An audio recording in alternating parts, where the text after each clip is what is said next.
I have some guys ranting about out. Tom, do you know what allocated bottles are?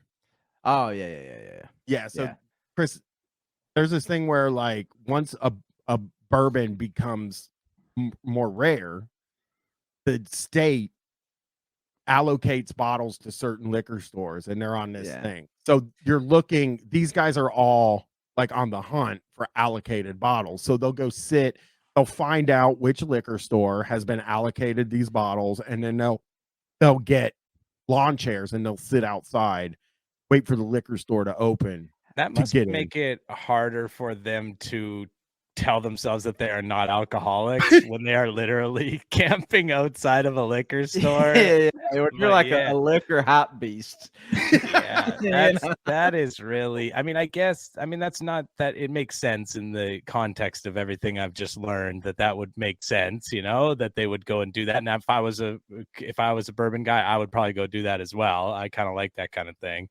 We're talking to three I'm three at least hype beasts. Like I've camped out for Air Jordans. I poke fun of them because I see a little of myself, or at least my older self. Yeah. I've done it.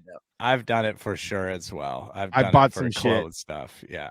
I bought some shit on the secondary market that I posted about this the other day. I bought an Adidas Bape collaboration shirt that was like it was camouflage. It was fucking so cool. And it was $258. And I was like, this is a little treat for me. And I was really broke at the time. And it got to me and it was in Japanese size, so it didn't fit. Wow, I could have told you that, man. There's a big issue with Bape sizing. I was going to ask, is it the Adidas or the Bape sizing? Because I flat out can't wear Bape clothes because the sizing, all that, like extra large, it's so wide. Yeah. It's so like misshapen and stuff. But if you can get a collab that has the Adidas sizing on it. But yeah, I bought shoes that were like Gore-Tex Nike Air Force One high tops on the secondary market and had them shipped out, and the price was good, like $300 or something, which wasn't that much higher. But then the duty I had to pay was like $285 or $300, so they ended up being $600, and I couldn't afford it. And they were great, but that was the last time I ever did secondary market shit. Yeah, so I'm not making fun. I'm saying that like the funny part about it is, and Tom, you worked it. What was it, Undefeated? Yeah, in Las Vegas. Yeah. So you worked at Undefeated in Las Vegas, so you know how these guys are.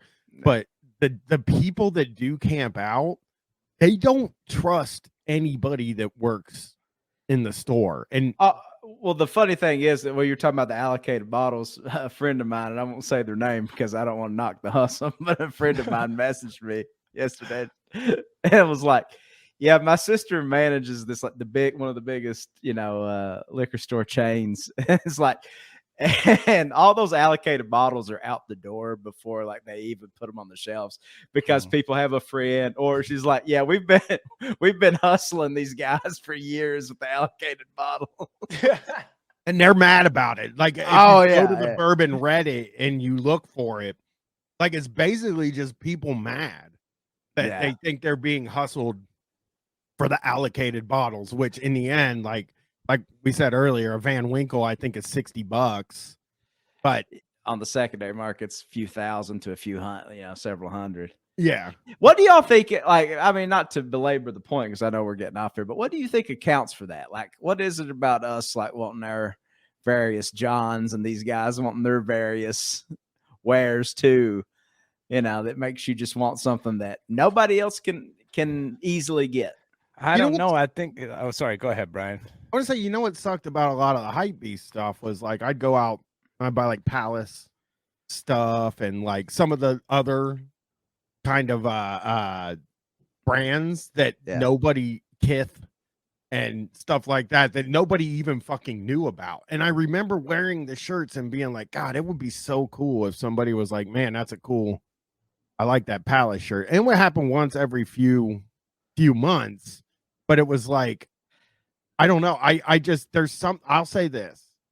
When somebody says you have something cool, it feels very good. And I think that's what the bourbon guys. I think it's about community, right? Self-confidence and like a communal community is definitely like a part of it. You're part of this thing. But for me, I'm thinking about it when you ask that, like why I would buy like a nice shirt that costs a lot of money or whatever. And it is a self-confidence thing. It's like a thing where I try really hard not to be a capitalist in my life, but I am. I live in capitalism, and it's like, hey, I have this. I've got this for myself. I'm doing okay. And I think it's like just that idea that I'm representing that I am doing okay. I am like, I think a lot of my life I wasn't and didn't have enough money to buy anything and always, had kind of shittier stuff or whatever. Now I'm like, hey, I can buy shit for myself. I'm okay, Yeah. Yeah, I think it's part of it is that kind of status anxiety with it a bit too. Yeah. I just think it's interesting because like now that I'm like kind of divorced from that, I would see the same thing when I was at Undefeated. Like Stussy was like right next door, and like certain days you'd have guys wrapped around the fucking block. I love Stussy, by the way. They're based out of locally where I am, and that's right. Yeah. Shop is there, and I have tons of Stussy shit. Well, Stussy's good again. It was at that time. It was a little teetering on mall brandy. You know what I mean? Yeah. But now it's good again. So. It's interesting because, like, I remember the first time I met you, Tom. You were wearing a Supreme shirt, and I had no fucking idea that it was a Supreme shirt or whatever. But I was like, that's a cool fucking shirt. And then when I found out it was a Supreme shirt, I just was on StockX constantly like, oh, I'll buy this one. I'll buy this one. And then I'll finally feel like really good that I have enough. Now I have a dresser full of Supreme shirts and it's just like, whatever. Yeah. It doesn't matter as much anymore now. And that's where I think I really learned something there that I am now like kind of applying to the Lego stuff in that, like, I am not buying discontinued Legos on eBay. I want some. There's definitely some that I want on eBay. There's a roller coaster I really want and a couple other things that are retired. But I've decided no matter how much money I get, I won't do secondary market anymore. And because I don't want to be one of these guys. I don't want to be like accusing people at the Lego store of holding them back, because that's like there were so many like accusations on if you go to r/bourbon, you will see the most paranoid group of people I think I've ever seen. Well, I mean, that's hey, you don't really expect that necessarily from bourbon guys, but no. Yeah, it definitely, I was sort of, I mean, I guess the guys we tend to focus on are people doing reviews. So those are kind of complainers and stuff. But I mean, some of the fucking complaints were at like that person who was saying that we showed up late and they wouldn't stop the tour and like start it again and let us be a part of it. That type of entitlement, we haven't heard from any of our guys yet. I don't think. Money. Chris, it's money though. It is like, I think once you start getting into these things, like hot sauce is not like a big money. You're right. It's people with money, because if you're going to be doing these things and buying these brands, you are going to have a bit of money behind you for the most part. That makes sense.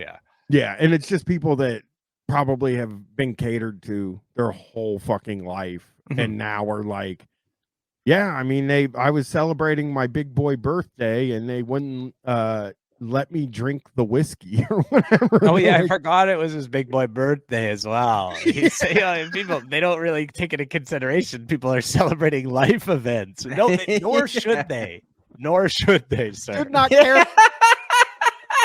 These guys didn't stop for 1 second to think, you know what? Maybe these people are celebrating their 4th wedding anniversary.